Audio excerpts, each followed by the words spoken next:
আমাদের অনন্য স্টোরি সকল প্রকার পার্ট গল্প দেখতে আমাদের চ্যানেলটি সাবস্ক্রাইব করে পাশে থাকা বেল আইকনটিতে ক্লিক করে অল নোটিফিকেশন অন করে দিন।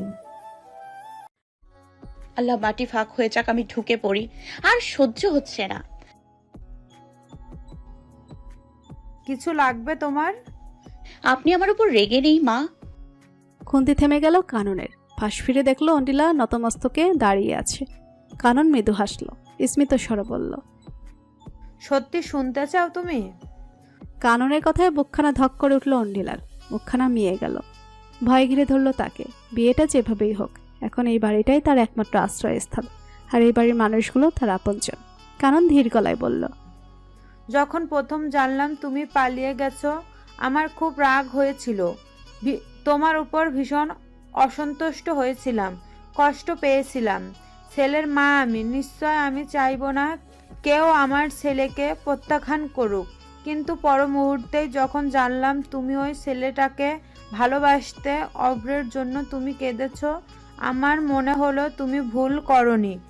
আমিও এমন ছেলের সাথে সংসার করতে চাইবো না যে আমায় কাঁদায়। আবার রাতে যখন তুমি অভ্রের সাথে ফিরে এলে, আমি আমার অভ্রের দিকে চাইলাম। জানো ইন্দিলা, ওকে এতটা খুশি আমি আগে কখনো দেখিনি। আমার ছেলে জেদি, আমার ছেলে এক গুয়ে, কিন্তু বড্ড বেপরোয়া। ও কোনো কিছুতেই খুব এক্সাইটেড হয় না, যখন হয় সেটাকে ছাড়ে না। আমার বদ্ধ ধারণা আমার ছেলেটা এবার একটু শুধরাবে, তোমার জন্য হলেও সে তার উদাসীনতা ছাড়বে। তাই তোমার উপর আমার কোনো রাগ নেই। মহিলা কতটা সহজে কথাগুলো বলল। অন্ডিলা অবাক হলো, এমন স্বচ্ছভাবে মনের কথা বলা যায়। বিকেল হতেই তিনখালা নতুন তাল তুলল। অন্ডিলাকে নিয়ে তারা ঘুরতে যাবে। বৌভাতের পর অন্ডিলা নাওয়েরে চলে যাবে, আর খালারা তল্পি তল্পা গুটিয়ে চলে যাবে। তাই আজকে তারা ঘুরতে যাবে। একটা কাতান ধরিয়ে দিল তারা অন্ডিলার হাতে, বলল, যাও বউ সাজ যাও, আমরা আজকে ঘুরমু। কিন্তু বিপাক হলো অন্যখানে। অন্ডিলা শাড়ি পরতে পারে না। এতদিন পিউ ছিল তার ভরসা, তাই তো সকাল থেকে সে সালোয়ার কামিজে ঘুরছিল। এখন শাড়ি পরার কথা শুনতেই জ্বর এলো অন্ডিলার। তাল ভাওনা করলো, কিন্তু যেদিন মধ্যস্থদের সামনে কাজ হলো না। ফলে জোরপূর্বক শাড়ি পরতে যেতেই হলো। এখন দুনিয়ায় পারি না বলে কথা নেই, ইউটিউবে সার্চ দিলে সব পারে। অন্ডিলাও তাই করলো। ইউটিউব সার্চ করে টিউটোরিয়াল বের করলো, শাড়ি পরার বেশ ভালো ভিডিও বের করলো। কাঁধে ভারী আঁচল রেখে কুচিগুলো সুন্দর করে সাজাচ্ছিল, অমনি ধরাম করে দরজা খুলে ফেললো কেউ। আতকে উঠতে কুচিগুলো সব হাত থেকে ছুটে গেল। কুচি সামলাতে যেয়ে আঁচলটাও বেসামাল হলো। চোখ তুলে তাকাতেই দেখলো বুকে হাত দিয়ে দাঁড়িয়ে আছে অভ্র। তার শান্ত দৃষ্টি অন্ডিলার হতভম্ব মুখখানার দিকে। অন্ডিলা তন্মধ্যে তড়িঘড়ি করে আঁচলটা আঁকড়ে ধরল। আকস্মিক ঘটনায় মস্তিষ্ক শূন্য হয়ে গেল। হাত পা কেমন ঠান্ডা হতে লাগলো। সোজা হয়ে ড্রেসিং টেবিল ঘেঁষে দাঁড়ালো সে। হাত থেকে কুচি ছুটে মাটিতে গড়াগড়ি খাচ্ছে। অপ্রস্তুত স্বরে বলল, তুই এখানে কি করছিস? আমি তো লক করেছিলাম। অভ্রের ঘরের লকটা নষ্ট করেছে অভ্র নিজে, একটা নতুন নয়। রকচটা মানুষটির রাগের শিকার প্রায় দরজা, জানালা, দেয়ালকে ভোগ করতে হয়। এটা খুবই স্বাভাবিক এই বাড়িতে। ইদ্রিস সাহেব পাত্তা দেন না। অভ্রের ঘরের দিকে তিনি ভুলক্রমেও নজর দেবেন না, এবং ঘোষণা করেছেন অভ্রের এমন কাজের জন্য তিনি একটা পয়সা খরচ করবেন না, থাকুক লক ছাড়া। কোনো দিন যদি অভ্রের জন্য এই ঘরের দেওয়াল ভেঙে পড়ে বা ছাদ খসে যায়, তবুও ইদ্রিস সাহেবের ভ্রুক্ষেপ হবে না, বরং তিনি গদগদ স্বরে বলবেন, এই চোটে আমার ঘর ছাড়ো। কিন্তু অন্ডিলা এই কাহিনী জানে না। তাই সে লক তো দিয়েছে, কিন্তু লক হয়নি দরজা। অভ্রতার বিব্রত কিন্তু তীক্ষ্ণ দৃষ্টিকে একেবারেই উপেক্ষা করে দরজার ছিটকিনি আটকে দিল। তারপর নির্বিকার চিত্তে নিচের গায়ের টি শার্টটি খুলে উদাম গায়ে খাটের উপর টান টান হয়েছিল। পরনে শুধু ঘিয়া রঙের একটা প্যান্ট। তার এহনো কার্যে তাজ্জব হলো অন্ডিলা। চোয়াল ঝুলে গেল। একটা পুরুষ এতটা অসহ্য কেন হবে? তার টি শার্টটা অবহেলায় পড়ে আছে চেয়ারের উপর। তার অনাবৃত ঘরমাক্ত ক্ষীণ লোমশ বুকখানা দেখতে পাচ্ছে অন্ডিলা। সেই সাথে উন্মুক্ত হয়ে আছে পেটের ধারের কিছু পুরাতন ক্ষীণ মিলিয়ে যাওয়াই দাগ। অন্ডিলার মনে হলো তার শরীরের সব রক্ত আলোর বেগে মাথায় উঠে গেছে। নাক মুখ লাল হয়ে গেল অসহনীয় রাগে। ফলে কুপিত স্বরে বলল, নির্লজ্জের মতো শুয়ে আছিস কেন? বের হ ঘর থেকে। দেখছিস না আমি শাড়ি পরছি? চোখের উপর বাম হাতটা রেখে নির্বিকার চিত্তে শুয়ে আছে অভ্র। হেলদোল নেই। অন্ডিলার অগ্নিবাণী তার কানে আসছে না। অনিলা আবার শুধালো। কথা কানে যাচ্ছে না? আমি বললাম তো আমি শাড়ি পরছি। বের হ ঘর থেকে। এবার হাত সরিয়ে চোখ মেলালো অভ্র। মোটা কণ্ঠে শান্ত স্বরে বলল, প্রথমত তুই শাড়ি পরছিস না, এক থান কাপড়ের সাথে কোদাকুদি করছিস। দ্বিতীয়ত ঘরটা আমার, এ ঘরের সব কিছু আমার, তাই আমি মোটেই বাইরে যাব না। এখন আমি ঘুমাবো, তোর ইচ্ছা হলে তুই যা। অভ্রের কথা ছ্যাদ করে উঠল অন্ডিলা। প্রেশার কি বেড়ে যাচ্ছে অন্ডিলার কে জানে, তবে তার মাথা এতটা গরম যে নিঃসন্দেহে ডিম সিদ্ধ হয়ে যাবে। রাগে গজরাতে গজরাতে বলল, এই ঘর আমারও, এখানে সবকিছু আমারও। তাহলে আমিও কি তোর? মাথাটা কাত করে গাঢ় স্বরে শুধালো অভ্র। অন্ডিলা থমকে গেল, শব্দ হারিয়ে ফেলল। কি বলবে? অনেকক্ষণ হাতড়ালো ঝগড়া করার অস্ত্র, আফসোস পেল না। ফলে চোখে মুখে একরাশ বিরক্তি নিয়ে সে ঘুরে গেল। দাঁতে দাঁত পিষে বলল, এদিকে তাকাবি না। অভ্র শব্দ করে হেসে উঠল। সেই হাসির শব্দ দেওয়ালে আন্দোলিত হলো। সহস্য কণ্ঠে বলল, আমার তোকে দেখার জন্য তোর দিকে তাকাতে হয় না। অনিলা আয়না থেকে তাকে দেখল, নির্লজ্জর মতো হাসছে। ফলে রাগে ড্রেসিং টেবিলের উপর রাখা ক্রিমের ডিব্বা ছুঁড়ে মারল অভ্রকে উদ্দেশ্য করে। কিন্তু অভ্র সরে যাওয়ার সেই ডিব্বা লাগলো খাটের পাশের ফুলদানিটার গায়ে। ফলে মুহূর্তেই চূর্ণ বিচূর্ণ হয়ে গেল। অভ্র ঘাড় কাত করে সে ভাঙা অংশগুলো দেখল। হাসি থামার বদলে যেন আরও বেড়ে গেল। টিটকারির স্বরে বলল, বাহ, প্রথম দিনই রূপ দেখিয়ে দিলি। অনিলার ইচ্ছে হলো তার বর নামক বর্বর পুরুষটার মাথা ভেঙে 4 ভাগ করে ফেলতে, তারপরে এই ঘর লন্ডফন্ড করে দিতে। কিন্তু নববধূ হয়ে বিয়ের প্রথম দিন এমন তাণ্ডব করলে নিশ্চিত আওয়াল সাহেব তাকে বের করে দিবে।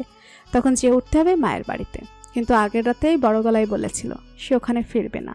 রাগ কমাতে হবে। ফলে ধপ করে বসে পড়ল সে, মাথাখানা চেপে রাখলো। ঠিক তখনই দেখলো বিশালাকায় 2টো পা তার সামনে এসে দাঁড়িয়েছে। মুখ তুলতেই বলল, কোদাকুদি করতে যা ঘামায় গেছিস, ওঠ। বলেই বাহু টেনে দাঁড় করালো অন্ডিলাকে। অন্ডিলা রাগের স্বরে শুধালো, কি করছিস? অভ্র উত্তর দিল না। শাড়িটা হাতে নিল। তারপর ইউটিউবে সেই টিউটোরিয়াল দেখে আস্তে আস্তে শাড়িটা পরাতে শুরু করলো। অনিলা অবাক দৃষ্টিতে তাকিয়ে রইল ছেলেটার দিকে। একরোখা একগুয়ে ছেলেটার এমন যত্নশীল হতে পারে? এ যেন আকাশ কুসুম ঘটনা। কি দৃঢ় প্রযত্ন! যখন তার রুক্ষ হাতের ছোঁয়া অনিলার অনাবৃত উদরে লাগছিল, কেঁপে উঠছিল সমস্ত দেহ। অনিলা কিংকর্তব্য বিমূঢ় দাঁড়িয়ে রইল। অভ্র আঁচলটা ছেড়ে দিল। তার ভেজা চুলগুলো টেনে সামনের একপাশে রাখলো। লম্বা চুল থেকে পানি পড়ছে। ঘামে ভেজা আর আগে লালচে হওয়া একটা মুখ, লম্বা অবিন্যস্ত ভেজা চুল আর মিষ্টি রঙা শাড়ি। অভ্র নীলিন চোখে তাকিয়ে রইল সামনে দাঁড়িয়ে থাকা রমণীর দিকে। গাঢ় সেই দৃষ্টিতে কি যেন ছিল যা মুহূর্তে অস্বস্তি ঘিরে ধরল অন্ডিলাকে। সে ব্যস্ততা দেখিয়ে বলল, সর, এখনই তোর পাগলা খালার দল আমাকে ডাকবে। বলেই ড্রেসিং টেবিলের সামনে চুলগুলো আশ্রাতে লাগলো। অনিলা চুলগুলো বাঁধতে নিলেই অভ্র গাঢ় স্বরে বলল, বাঁধিস না, তোকে খোলা ঝুলে বেশি ভালো লাগে। মুগ্ধ সম্মোহনী কণ্ঠ অভ্রের। অন্ডিলা আয়নার মধ্যে তাকালো অভ্রের চোখে। কতটা সময়ে তাদের দৃষ্টি বিনিময় হলো নিজেরাও জানে। এর মাঝে খালার কণ্ঠ শোনা গেল, বউ তুই কি শাড়ি পরতেছিস নাকি বানাচ্ছিস? এত সময় লাগে? সম্বিত ফিরল দুজনের। অভ্র দাঁড়িয়ে থাকলো না। টেবিলের উপর রাখা সিগারেটের প্যাকেটটা প্যান্টের পকেটে ঢুকিয়ে সে হন হন করে চলে গেল বারান্দায়। অন্ডিলা এখনো দাঁড়িয়ে রইল। তার হৃদস্পন্দন তীব্র হয়ে আছে, শান্ত হচ্ছে না কিছুতেই। এমন কেন হচ্ছে? অন্ডিলা নেমে আসতেই খালাদের উৎসাহের কমতে নেই। তারা যাবে আজ একটি পার্কে। একটু আগেও বিনা শব্দে ঝুম বৃষ্টি হয়েছে। এই কাদা পানিতে কি করে কারোর পার্কে যেতে ইচ্ছে হয়? এক খালা বলল, পার্ক যাব, ঘুরবো ফিরবো, আইসক্রিম খাবো। এর মধ্যেই অভ্র নেমে এলো। পরনে একটা নীল পাঞ্জাবি, হাতা কোনোই অবধি গুটিয়ে রাখা। ঘড়িটা পড়তে পড়তে বলল, চলো। তুই যাচ্ছিস? হ্যাঁ, তোমাদের 4 রমণীকে ছেড়ে দেয়া মানে পরদিন নিউজ পেপারে হেডলাইন হওয়া। সেই চান্স নিচ্ছি না। আর আমার এত সুন্দর বউ, তোমাদের আইসক্রিম পেলে তো হুঁশ থাকে না। দেখা যাবে আমার বউকে হারিয়ে এসেছো, তখন বউয়ের শোকে আমি দেবদাস হয়ে যাব। চান্স নেব না, চলো। অনিলার তীক্ষ্ণ দৃষ্টিতে তাকিয়ে রইল অভ্রের দিকে। অভ্র সবার সামনে অনিলার হাতটা ধরল। সে ছাড়াতে চাইলেও পারল না, কারণ অভ্রের বাঁধন শুধু শক্ত নয়, খুব শক্ত। রাস্তার ধার দিয়ে হেঁটে যাচ্ছে পিউ। এই বৃষ্টি বাদল স্যাঁতস্যাঁতে পরিবেশ, কাদা একদম ভালো লাগে না পিউয়ের। বৃষ্টি কেবল নিজের ঘরের জানালা দিয়ে সুন্দর। বাহিরে বের হলেই কাদা পানি, গর্ত আর পিছলা খাওয়া। দুবার পিচ্ছিল কাদায় পা পিছলেও পিউর দীর্ঘশ্বাস বেরিয়ে এলো, ঠিক তখনই কারোর স্বর কানে এলো। এই পিউ, এই পিউ। পিউ তাকালো আকাশের দিকে। আকাশ ডাকছে নীলাদ্রি ভাইয়ের স্বরে। বুদ্ধিমতী পিউয়ের এমন বোকা চিন্তা করা অন্যায়, তাই সে আশপাশ দেখল। তখন নীলাদ্রি বলল, আশেপাশে তাকাচ্ছ কেন? আমি তো গাছে। পিউ বাম দিকে তাকাতেই দেখলো গাছের ঘরের জানালা থেকে মুখ বের করে নীলাদ্রি তাকে ডাকছে। বটবৃক্ষটা অনিলাদের বাড়ির একেবারে পেছনে, বাউন্ডারি ওয়ালের কাছে। তাই বৃক্ষ গৃহ থেকে রাস্তাটা খুব ভালো করে দেখা যায়। পিউ যাচ্ছিল তার খালার বাসায়। তখন ঝিরিঝিরি বৃষ্টি হচ্ছিল। মেঘের গর্জন একটু পর পরই শোনা যাচ্ছে। একটু পরেই ঝুম করে নামবে জলদের কান্না। ছাতা নেই পিউয়ের কাছে, তার মুখখানা ভিজে গেছে। নীলাদ্রি বলল, কোথায় যাচ্ছ? খালা বাড়ি। বৃষ্টি হচ্ছে তো, আরো জোরে হবে, এখন যেও না। তুমি বরং বাসায় যাও। আরে ছাতা নিয়ে যাও। নীলাদ্রির কথা শুনে পিউ ঠোঁট উল্টে বলল, অসম্ভব নীলাদ্রি ভাই, আন্টি যে পরিমাণ রেগে আছে আমার ওপর, আপনার মনে নেই আমি আপনার বোনকে পালাতে সাহায্য করেছি? ছাতা চাইলে আন্টি আমার পিঠে ছাতা ভাঙবে। সাবেরা যেদিন পিউকে বেশ বকেছিল, ছোটবেলার বান্ধবী হয়ে এমন অকাজে বান্ধবীকে সাহায্য করার অপরাধে তাকে যে জেলে দেওয়া হয়নি, এটাই অনেক। তা এখন তার সামনে যেতে চায়নি পিউ। নীলাদ্রি তখন বলল, তাহলে উঠে এসো, আমার ঘরে তোমাকে কেউ কিচ্ছু বলবে না। আপনার ঘর? হ্যাঁ, আমার এই বৃক্ষ প্রাসাদ। তুমি চাইলে এখানে সারা দিন থাকতে পারবে, কোনো অসুবিধা নেই আমার। বলেই নীলমল হাসলো নীলাদ্রি। মানুষটা এত সুন্দর করে কি করে হাসতে পারে জানা নেই পিউয়ের। পিউ বলল, আসবো কি করে? আপনার প্রাসাদে আসতে হলে তো আন্টির সীমানা পার হতে হবে। তুমি চিন্তা করো না, মা কন্যার শোকে একটু মরছে তো। কে আসলো আর কে গেল তার কোনো খোঁজ নেই। পিউ হাসলো। গেটে দারোয়ান নেই, তাই ফুরুত করে ঢুকে পড়ল সে। বৃক্ষ গৃহে উঠতে হলে সিঁড়ির সহায়তা নিতে হয়। কাঠের সিঁড়ি পিচ্ছিল হয়েছে বৃষ্টিতে ভিজে। পিউ বলল, উঠবো কি করে? আমি তো পড়ে যাব। আমি তো শুকনোতেই পিছলা খাই, এটা তো পিছলাই আছে। তুমি তো বুদ্ধিমতী পিউ, এই সামান্য সিঁড়িতে উঠতে পারবে না? আপনি হাত দিন, আমি হাত ধরে উঠবো। নীলাদ্রি একটু ভাবল। কিছুক্ষণ বাদে দরজা থেকে 2 সিঁড়ি নেমে হাত বাড়ালো। পিউ জুতো খুলে উঠল সিঁড়ি বেয়ে। তারপর খপ করে ধরল নীলাদ্রির হাত। ইস, হাতটা সারা জীবনের জন্য ধরা গেলে মন্দ হতো না। নীলাদ্রির চোখে মুখে লজ্জা। প্রথম কোনো পরনারীর হাত ধরেছে সে। পিউ তার হাত ধরে প্রবেশ করলো তার বৃক্ষ প্রাসাদে। ছোট একটা ঘর, যেখানে হামাগুড়ি দিয়ে প্রবেশ করতে হয়। একটা তোষক, একটা কম্বল আর নীলাদ্রির স্তূপকৃত জামা কাপড় আর বই। একটা টিপট আছে, সেখানে গরম পানির ব্যবস্থা করা হয় ছোট্ট একটা চুল্লি দিয়ে। পিউ নিপুণ চোখে দেখলো নীলাদ্রির ঘর। অবাক চোখে বলল, আপনার কষ্ট হয় না নীলাদ্রি ভাই? বৃষ্টির দিন এখানে থাকেন কি করে? ডাবল মাস্টার্স কি আর খালি খালি করা? বলে একটা সুতো টান দিল। সাথে সাথে প্লাস্টিকের পর্দা ঘিরে দিল কাঠের বাড়ি। পিউ বলল, আপনার অনেক বুদ্ধি নীলাদ্রি ভাই। তা আর কি, শুধু বাবাই কদর করে না। আচ্ছা, কফি খাবে? খাবো।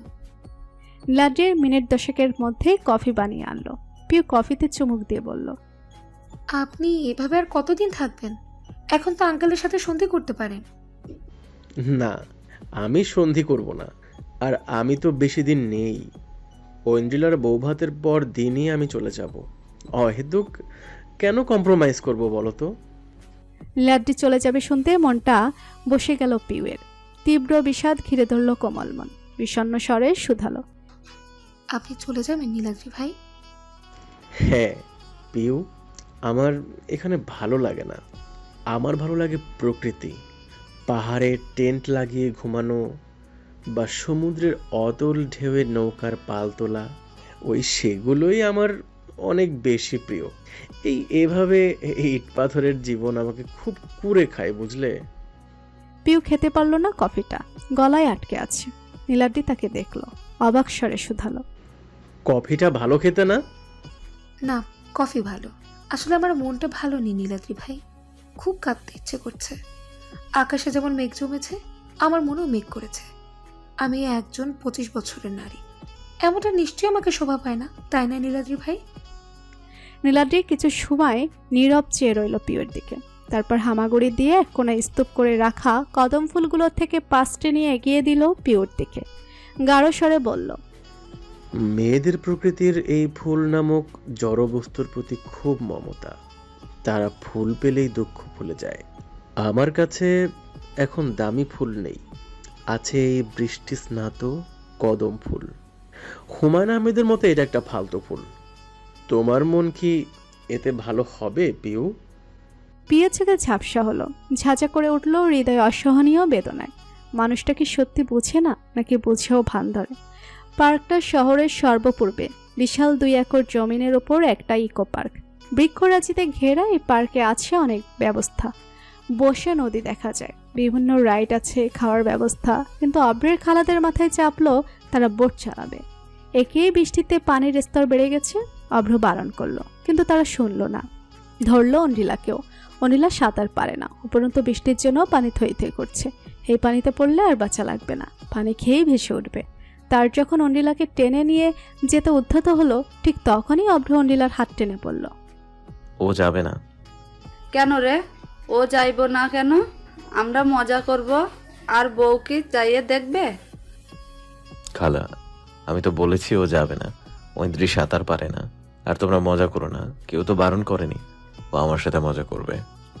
অভ্রের এমন কথায় খালাদের একজন বাকি দুজনকে টেনে কিছু বলল। তারপর তারা নিজেরা হাসাহাসি করলো। অনিলা তাকিয়ে রইল অভ্রের দিকে। বাবা মা ছাড়া কেউ জানে না অনিলা সাঁতার জানে না। অভ্র কি করে জানলো সেটা? খালারা মজা করে বলল, ঠিক আছে ঠিক আছে, তোরা মজা কর, আমরা ডিস্টার্ব করুম না। তারা চলে যেতে অনিলা শুধালো, তুই কি করে জানিস আমি সাঁতার পারি না? অভ্র হাসলো স্মিত, মৃদু স্বরে বলল, এটা তো শুধু সাঁতার বাবু। তোর সম্পর্কে এমন অনেক কিছু আমি জানি, যা হয়তো তুই নিজেও জানিস না। এই যেমন তোর বেগুন অপছন্দ, কিন্তু সবাইকে বলে বেড়াস তোর বেগুনে অ্যালার্জি। ভাঙচুর করে তোর রাগ কমে, কারণ ওই ভাঙা অংশগুলো দেখলে তোর আফসোস লাগে।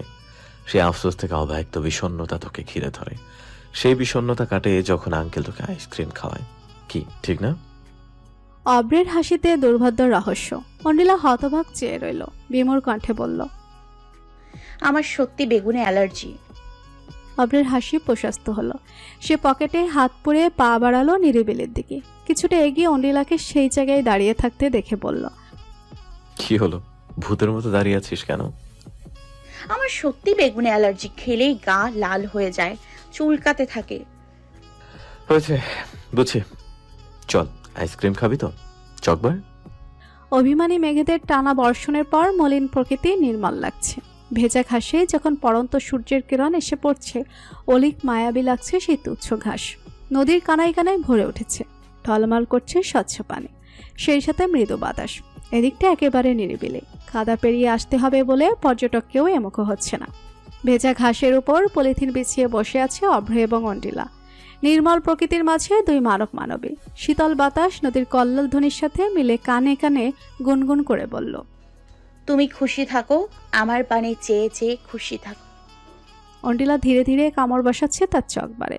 তার হুল্লোড় হুক্কা হুয়া থেকে বেশি ভালো লাগে নিরিবিলি, যেখানে শুধু সে থাকবে আর থাকবে সরল নীরবতা।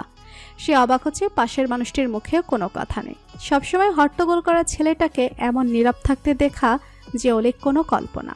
অনিলার আইসক্রিম গলতে শুরু করেছে বাতাসের আর্দ্রতায়, ফলে হাত জোড়া আঠালো হয়ে গেল। সেই সাথে গলে পড়ছে তার হাত বেয়ে। বাতাসে চুলগুলো উড়ায় অনিলায় খুব বিরক্ত লাগছে। আঠালো হাতে চুল ঠিক করতে পারছে না।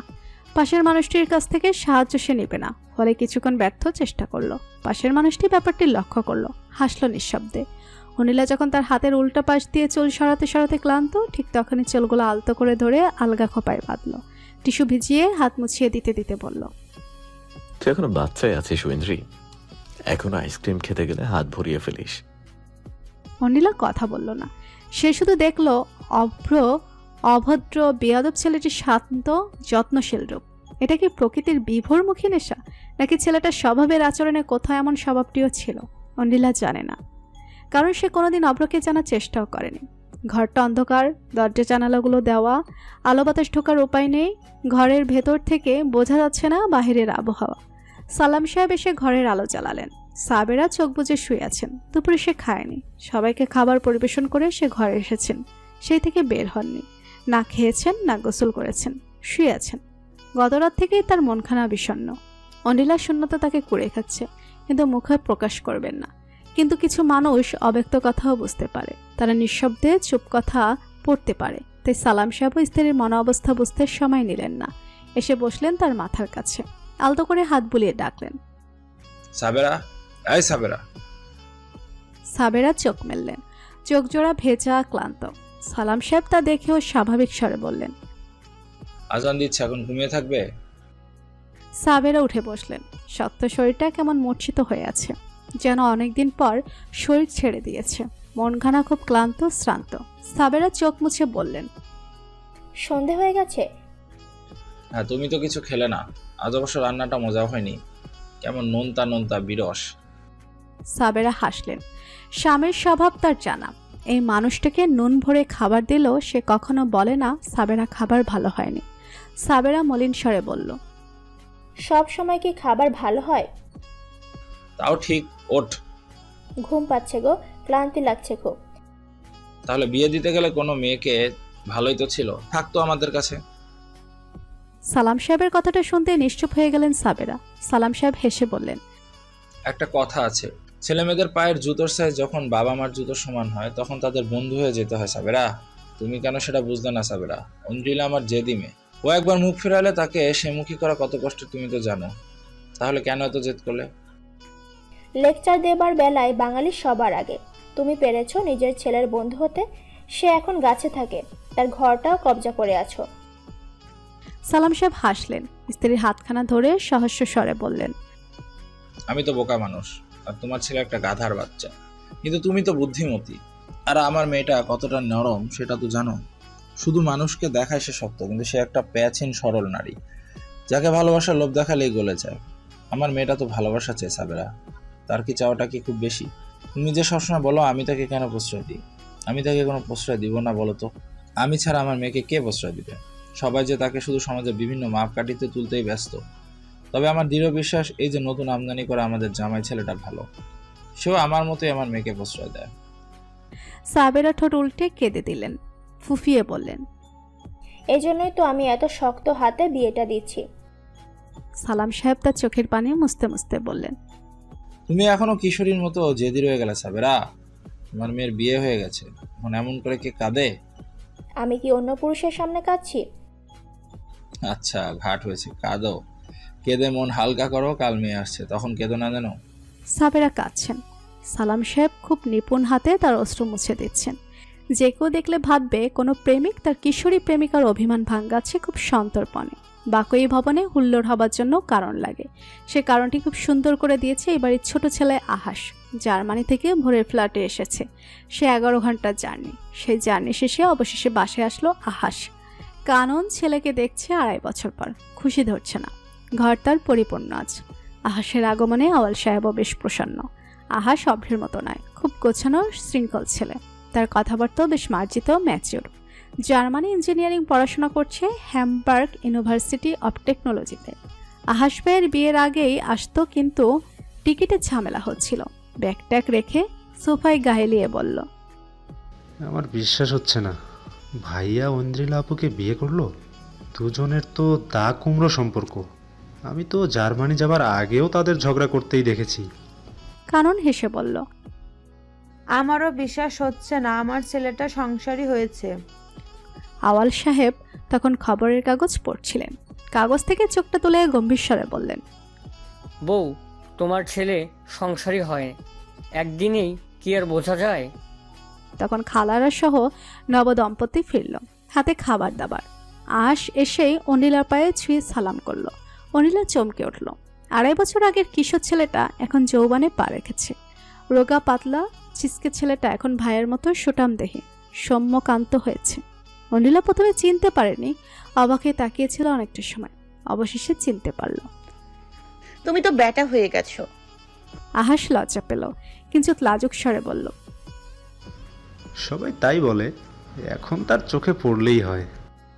শেষ কথাটা বলল আস্তে। অন্ডিলার কানে গেল না ঠিক। বাইরে থেকে আনা খাবারগুলো সে পরিবেশনে ব্যস্ত।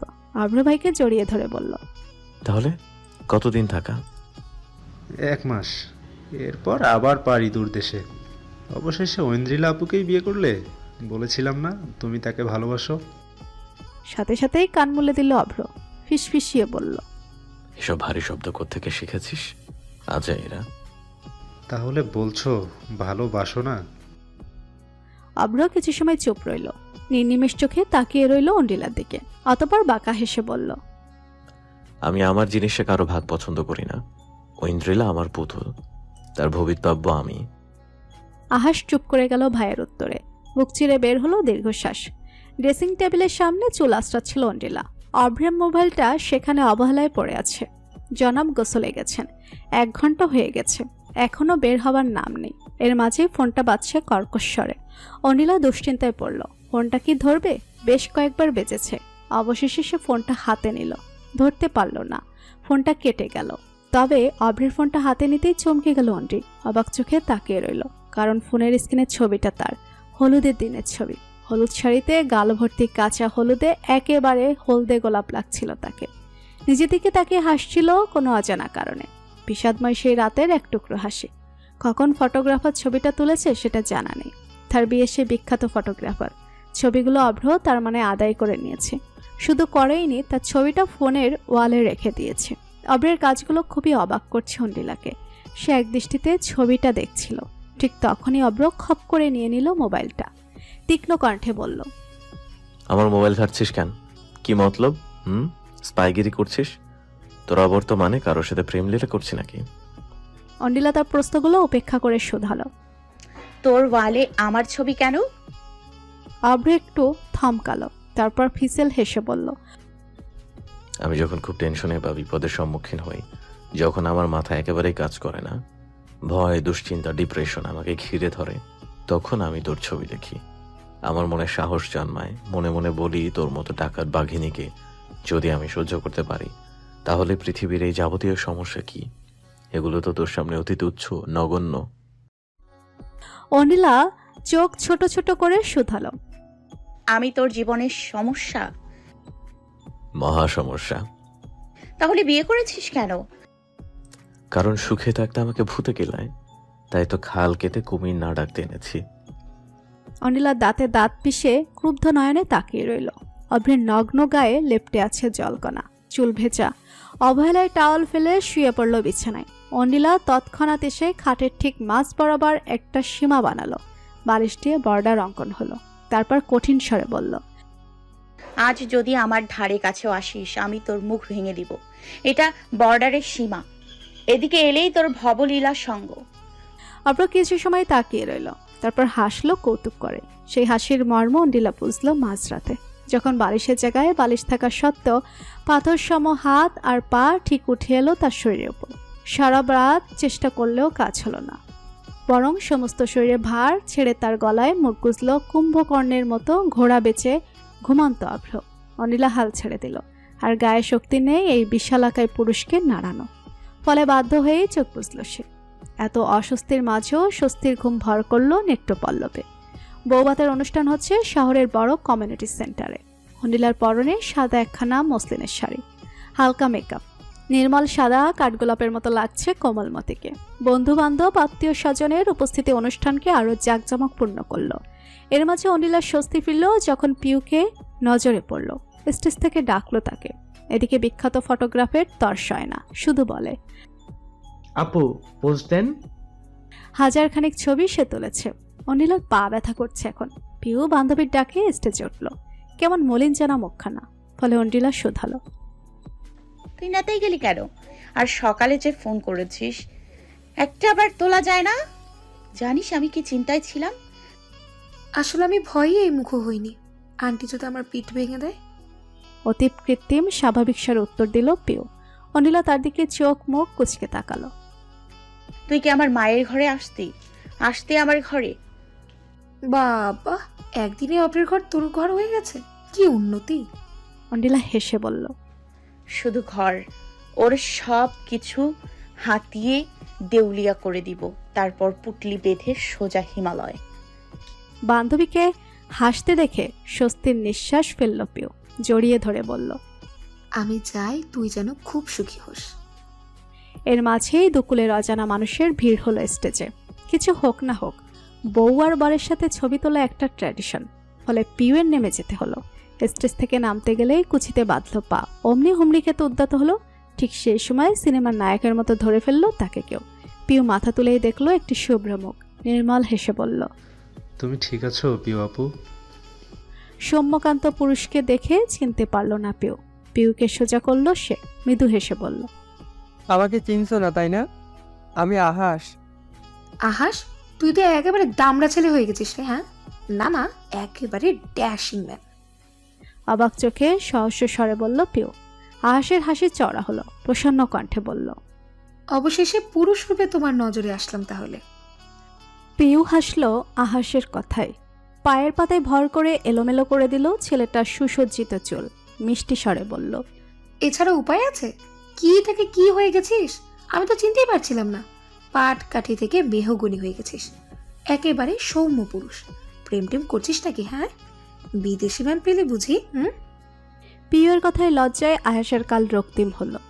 বাম কানটা একটু ডোলে লাজুক স্বরে বলল, তুমিও না পিউ আপু, আমার মন ওই বিদেশি ম্যাম ট্যামে গলে না। তাহলে বলছিস দেশি কারোর কেশের দোলায় হৃদয় হারিয়েছিস? তা বলতে পারো। পিউর দিকে গাঢ় নয়নে চেয়ে উত্তর দিল সে। পিউ এবার সশব্দে হেসে উঠল, ব্যঙ্গ করে বলল, বাবা, এছাড়া তো দেখছি একেবারে প্রেমে হাবুডুবু খাচ্ছে, আবার লজ্জাও পাচ্ছে। থাক, আর লজ্জা দিব না। তা থাকছিস তো কিছুদিন, নাকি উড়াল দিবি আবার? না না, আমি বেশ কিছুদিন। আর যতদিন আছি তোমার শিডিউলে আমার জন্য সময় কিন্তু রাখতেই হবে। যতদিন আমি দেশে থাকছি তোমার সময় আমার। বুকিং দিচ্ছিস নাকি? না, আর বলতে, তোমার তো বৃত্ত সুবিশাল। সে বৃত্তে আমার মতো নগণ্য মানুষের কি ভাত আছে? তাই বুকিং দিতে হয়। 2.5 বছর পর ফিরেছি, এটুকু তো আমার হক। পিউ হাসতে হাসতে বলল, তুই এখনো লেউটাই রয়ে গেলি রে। আমার লেউটাপনা তো সবার জন্য নয় পিউ আপু।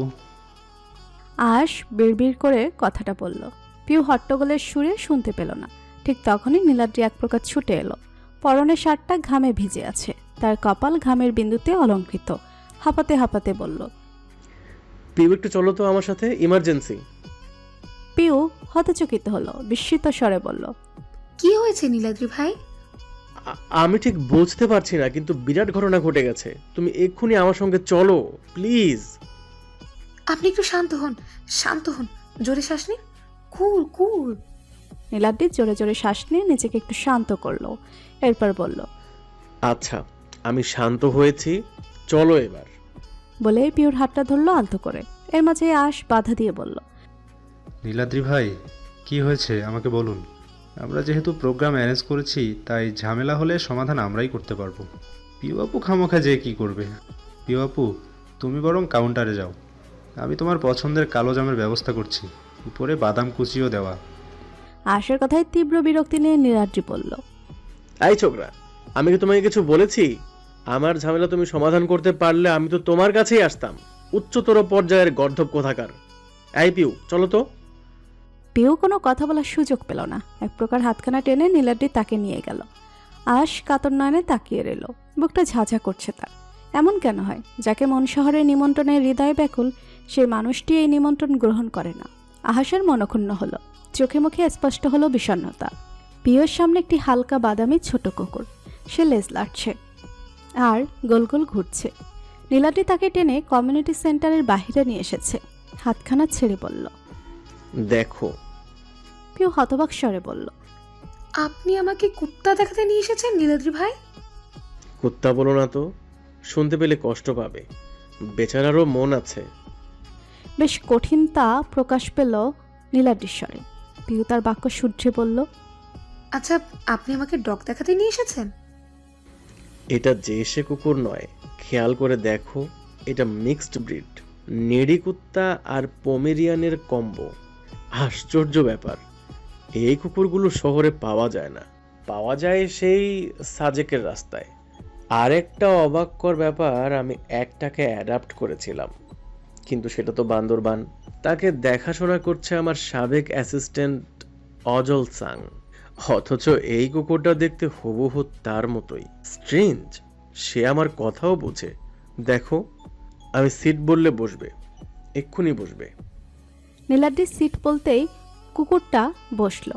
নীলাদ্রি হতবাক, কিন্তু খানিকটা উল্লাসিত স্বরে বলল, দেখেছো স্ট্রেঞ্জ, শকুন্তলা এত দূর থেকে এলো কি করে বলো তো?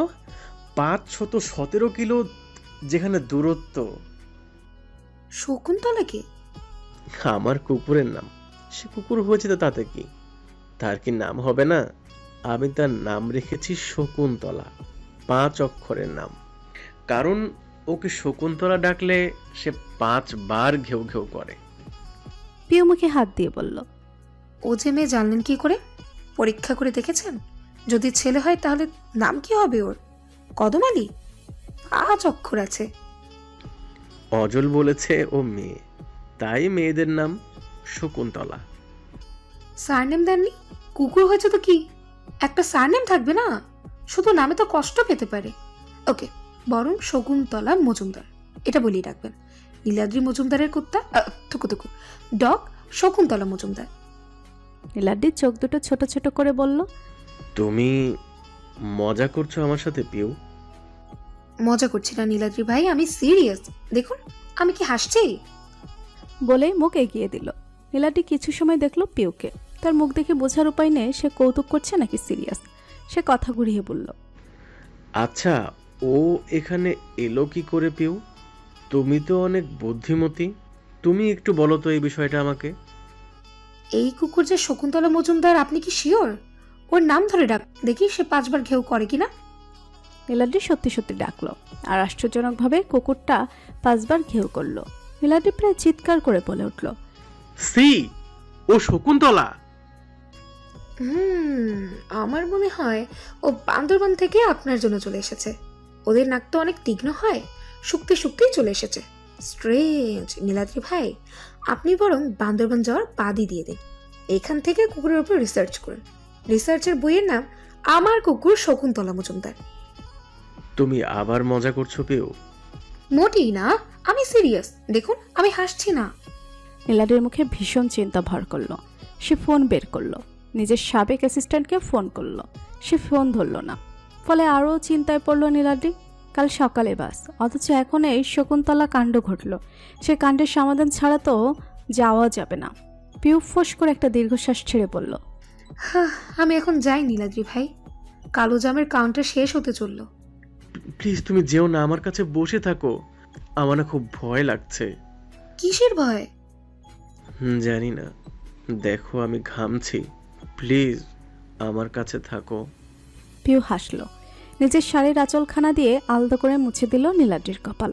তারপর সহস্য স্বরে বলল, আমি আছি, ভয় নেই নীলাদ্রি ভাই। আপনি বললে আমি সারা জীবন আপনার পাশে থাকবো। ধন্যবাদ পিউ। পিউ দীর্ঘশ্বাসটা গোপন করে নিল। নীলাদ্রি হাঁটু গেড়ে কুকুরটার সামনে বসেছে। সে যতবার তাকে ডাকছে সে ঘেউ ঘেউ করছে, তাও ঠিক 5 বার। পিউ এই পাগলামি দেখছে মুগ্ধ নয়নে।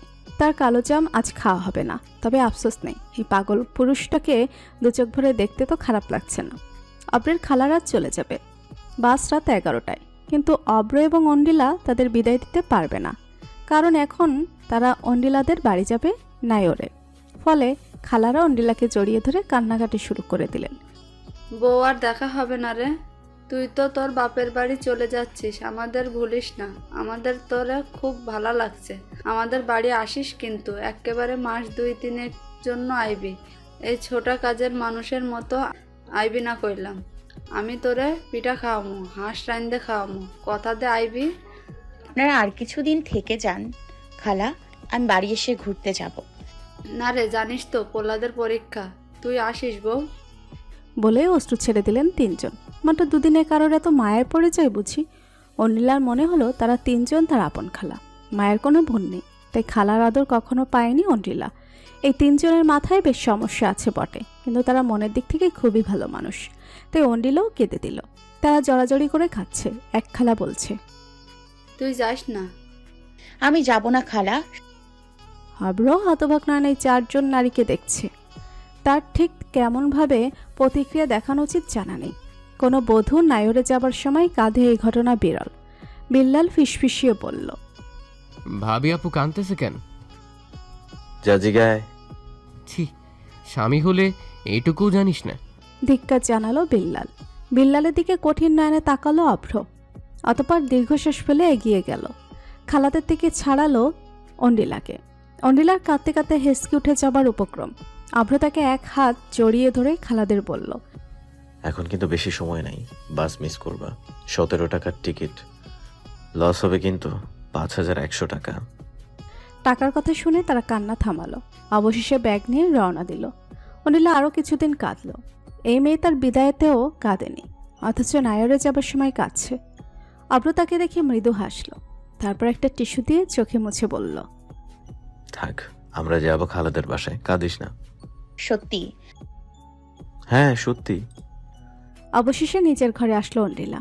কেমন যেন শান্তি শান্তি অনুভব হচ্ছে। বাহিরে দরজা ধরে অভ্রের কাছ থেকে 5000 টাকা নিয়ে নিয়েছে অন্ডিলার ফুফাতো বোনেরা। অভ্র ঘরে এসে আগে আশ্রমে গিয়েছে। অনিলা নিজের খাটে শুলো। 2 দিন মনে হচ্ছে 2 বছর। এই 2 দিন ঘুমাতে পারেনি পাথরের বস্তার জন্য। চট করে মাথায় একটা বুদ্ধি এলো। পাশে পানির বোতল রাখা ছিল। খাটের বাম পাশটায় পুরো বোতল পানি ঢেলে দিল সে। মনে মনে পৈশাচিক হাসি হাসল সে। এর মাঝে বেরিয়ে এলো অভ্র ভেজা মুখ মুছতে মুছকে। অন্ডিলা তাকে দেখে ঢং করে বলল, আহারে অভ্র, তোর জায়গাটা তো ভিজে গেছে। ভেজা জায়গায় কি করে ঘুমাবি? তোর আবার বাম পাশ ছাড়া ঘুম হয় না। আর আমি মোটেই শ্রেষ্ঠ স্ত্রীর ট্যাগ নেবার জন্য আমার অংশটা তোকে ছেড়ে দিব না। এখন কি হবে অভ্র? তুই কি ভেজা অংশে ঘুমাবি, নাকি আমি তোকে নিচে বিছানা করে দিব? অনিলার ঠোঁটের কোণে দুষ্টু হাসি। অভ্রের বুঝতে বাকি রইল না তার শোবার অংশটা ভিজল কি করে। কিছু সময় ধীর নয়নে চেয়ে থেকে সে হাসল কিঞ্চিত। তারপর অন্ডিলার দিকে ঝুঁকে এসে বলল, শ্বশুরবাড়িতে জামাই মাটিতে শুলে তোর বাপ মার সম্মান যাবে। বেচারা শাশুড়ি মা এত যত্ন করে জামাই আদর করছেন, সব ভেস্তে যাবে। তুই চিন্তা করিস না, আমি তোর জায়গাতে অ্যাডজাস্ট করে নিতে পারবো। তুই বরং আমার বুকের উপর শুয়ে যাস, স্বামী স্ত্রী আমরা জড়াজড়ি করে ঘুমিয়ে পড়বো। আমার ঠেকা পড়ছে নাকি? তাহলে আমি বরং শাশুড়ি মাকে বলি আমাকে একটু শোবার জায়গা করে দিতে। আমার বউ তো আমাকে শুতে দিবে না, দেখি মা কি বলেন। বলে সে বাহিরের দিকে পা বাড়াতে অন্ডিলা তার হাত টেনে ধরে তাকে বসালো খাটে। তার মুখখানা হাত দিয়ে চেপে ধরে বলল, চুপ করে বসে থাক, তোর খুব ঘুমানোর শখ না? তুই এই খাটে থাক। অভ্র অন্ডিলার হাতখানা নামিয়ে তাকে টেনে নিজের কোলে বসালো। তারপর শক্ত করে জড়িয়ে ধরে বলল, তা বললে হয় বাবু, আমার তো তোকে বুকে নিয়ে ঘুমানোর শখ।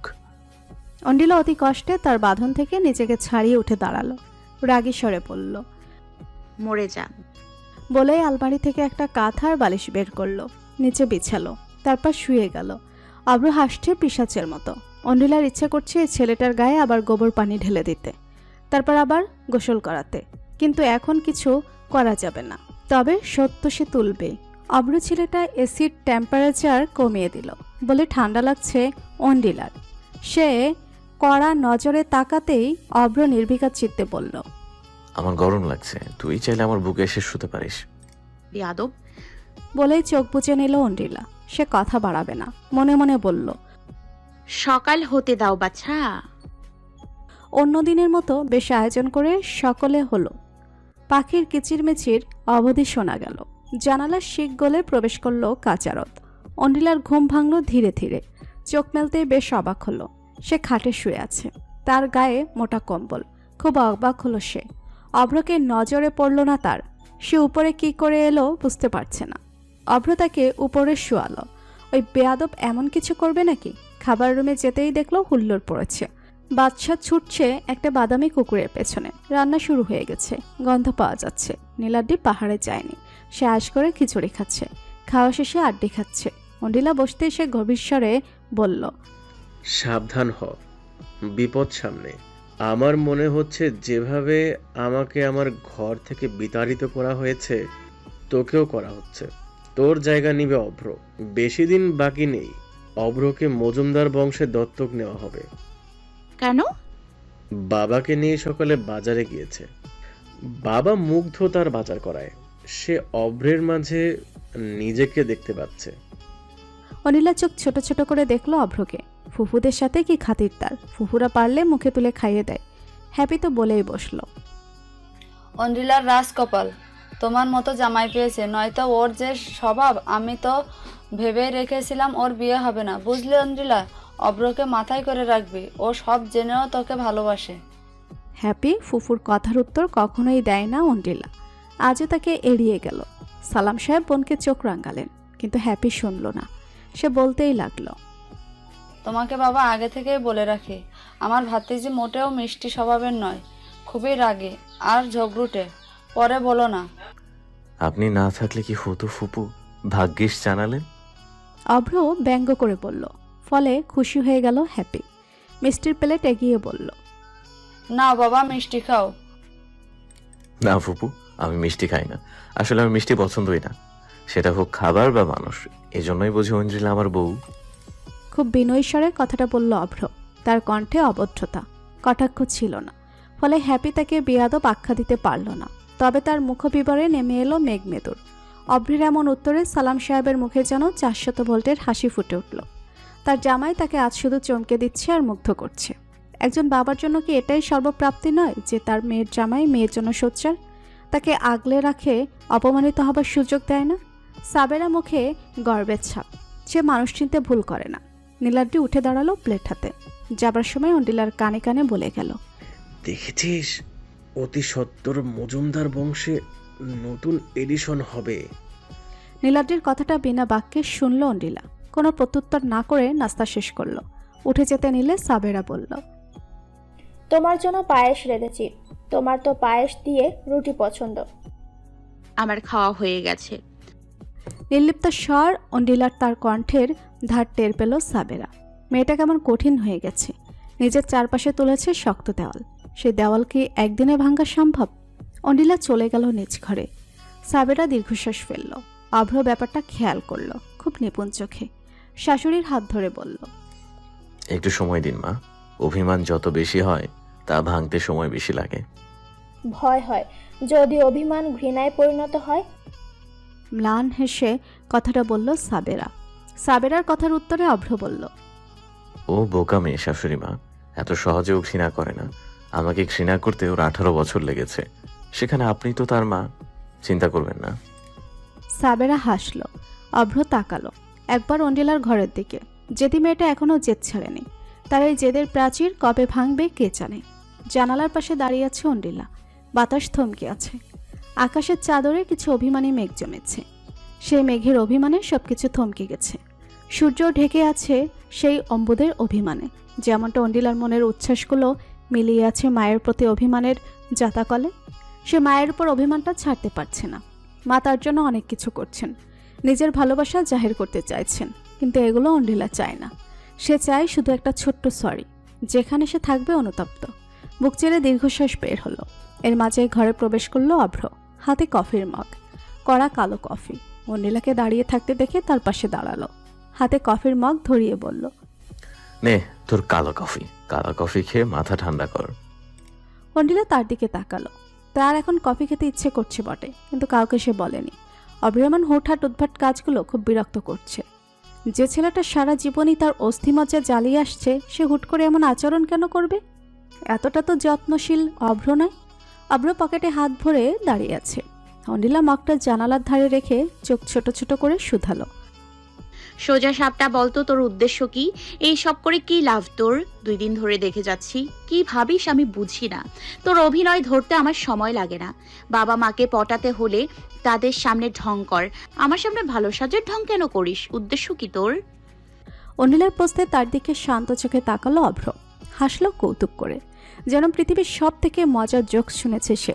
তারপর গাঢ় স্বরে বলল, আমার উদ্দেশ্য তোকে আমার প্রেমের জালে ফেলা, তারপর চুটিয়ে সংসার করা। বিয়ে তো মুখ দেখার জন্য করিনি। অভ্রের কথায় স্তব্ধ হলো অন্ডিলা। থমকালো সে। অভ্রের চোখের গাঢ় মায়ায় খাবি খেলো ভীষণভাবে। ফলে দৃষ্টি সরিয়ে নিল।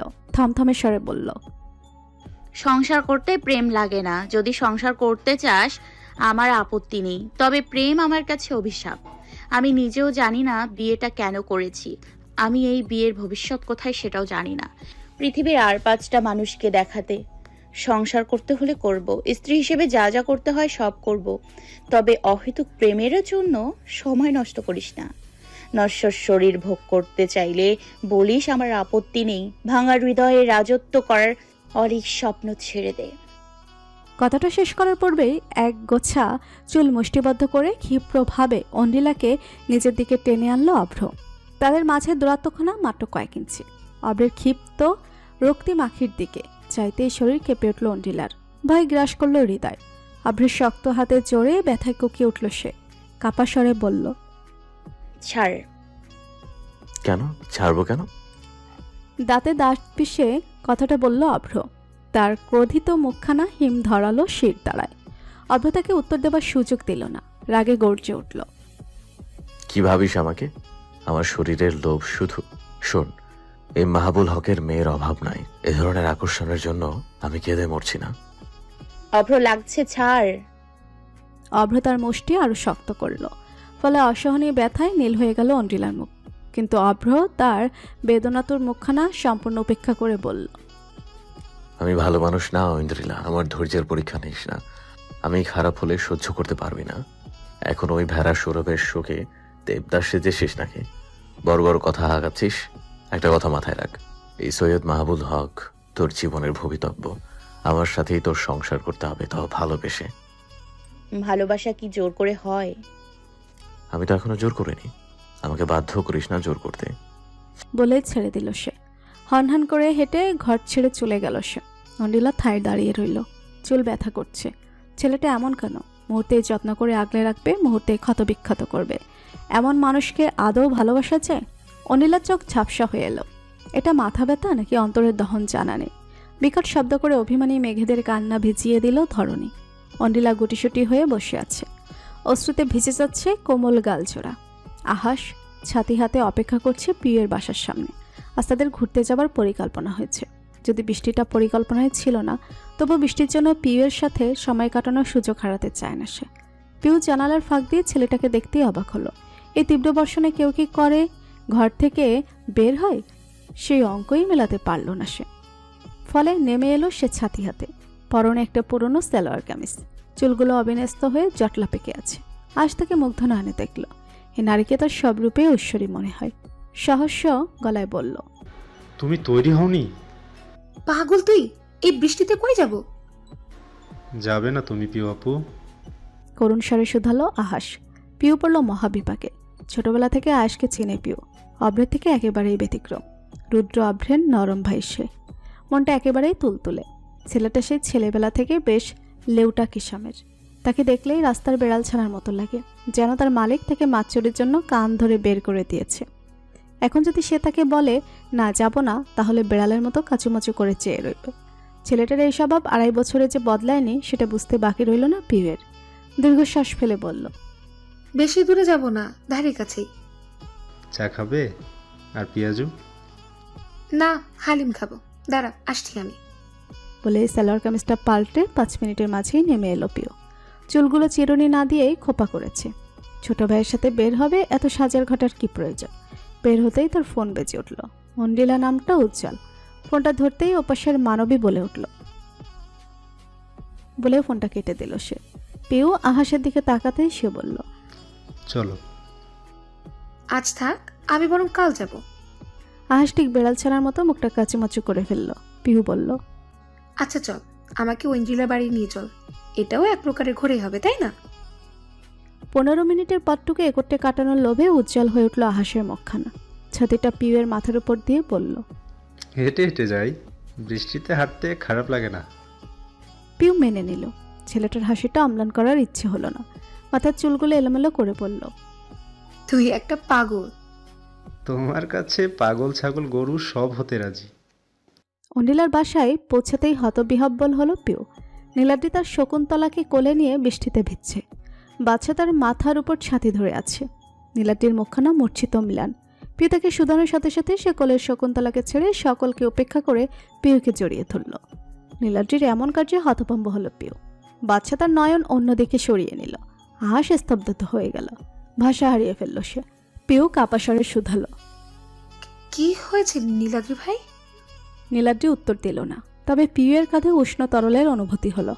বাচ্চাকে জিজ্ঞেস করতে সে বলল, নীলাদ্রি স্যারের বৃক্ষমহল বাজ পড়ার কারণে পুড়ে গেছে। তার সব জামা কাপড় বই খাতা সব পুড়ে গেছে। এখন এক কথায় সে দেউলিয়া, পথের ফকির। নীলাদ্রি এখনো জড়িয়ে ধরে আছে পিউকে। পিউ শান্ত স্বরে শুধালো, আপনার কিছু হয়নি তো নীলাদ্রি ভাই?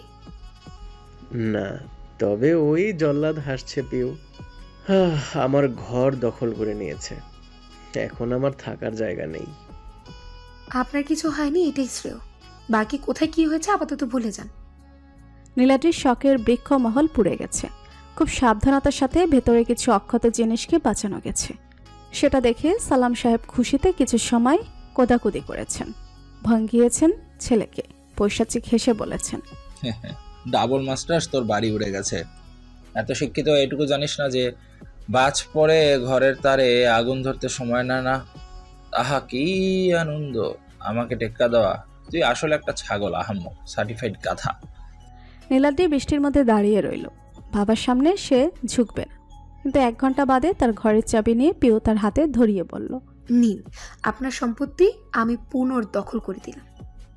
কিভাবে করলে? সেটা সিক্রেট, বলা বারণ। আচ্ছা নীলাদ্রি ভাই, আপনি কি আপনার বইগুলোর জন্য কাঁদছিলেন? না।